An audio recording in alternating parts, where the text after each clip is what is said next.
што се однесува до заминувањето на Арбен Таравари од владата. Еден подсетник за сите нас,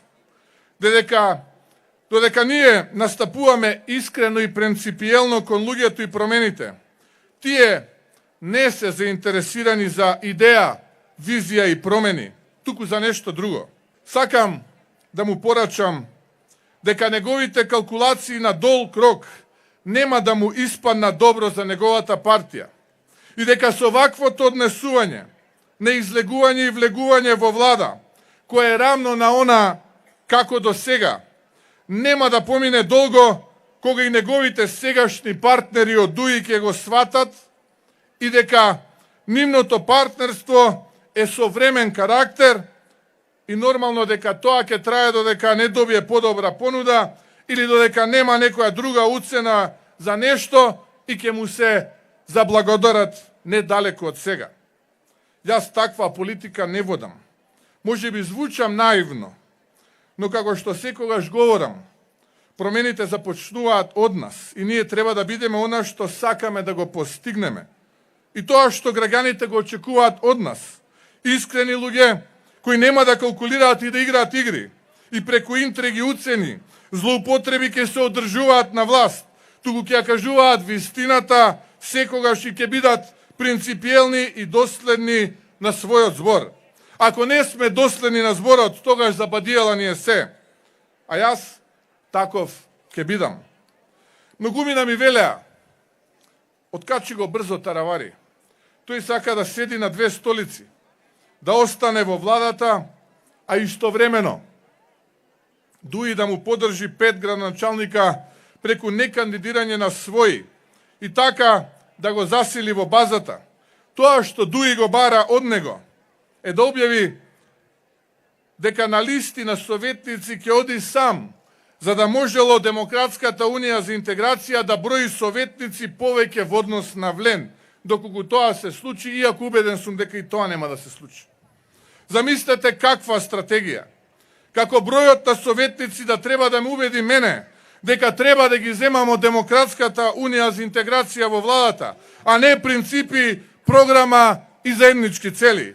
Зарем тие мислат дека јас ке заборавам како Бујар Османи го продаваше мојот македонски идентитет? Зарем тие мислат така ќе помине тоа?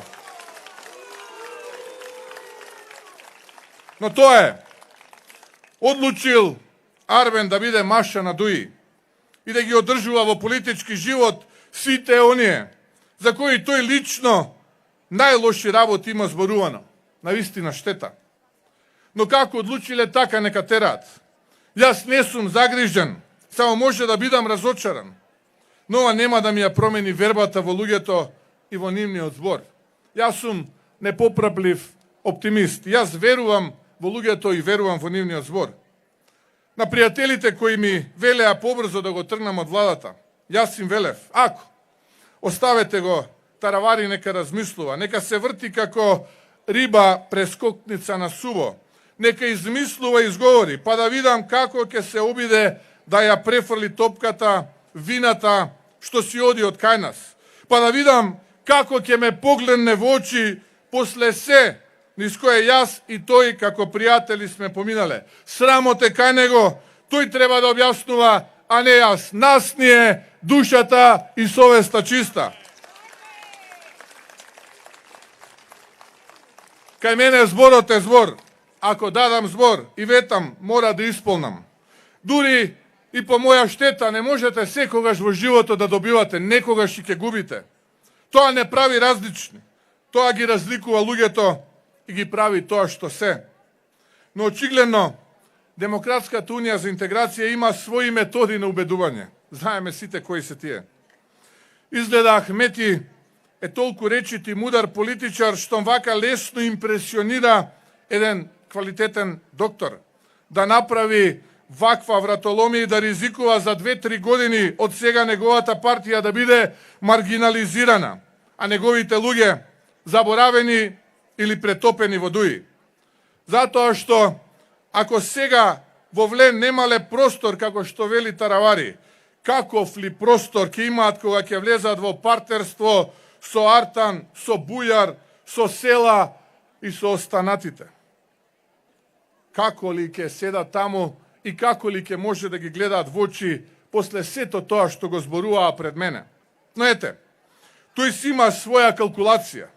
Или пак, али е нешто посебно убедлив и го воодушевил, импресионирал, да не речам магепсал и одлучил така, дека поважно е да има 5 градоначалници да им направи услуга на ДУИ, отколку да држи збор и принципи. Некој ќе рече, се си има своја цена, но тоа не важи за мене. За мене зборот и принципите немаат цена. Но тоа е што е. Владата продолжува уште појака и уште побединета во оваа следна фаза на наше организирање. И оваа битка против политичарите кои користат интриги, уцени, корупција и од кои на граѓаните им е прекуглава, ќе продолжи затоа што ова не е етничка или верска битка. Не е ниту идеолошка, туку ова е една битка на едно базично ниво на бандити од едната страна и Македонија и сите незини честни граѓани, македонци, албанци, турци, роми, срби, бошњаци и останати на другата страна. Со среќа нека му е натаравари, тој го одбра својот пат. Никој никому не може да направи толкава штета, како што човек може сам на себе си да си направи. Тоа имам нему и на сличните нему да им ги препорачам.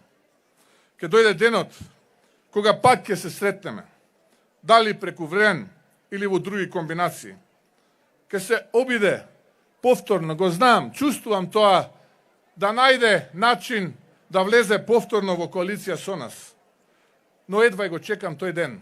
Да сме живи и здрави, верувајте ми, дека и тој ден ќе го дочекам.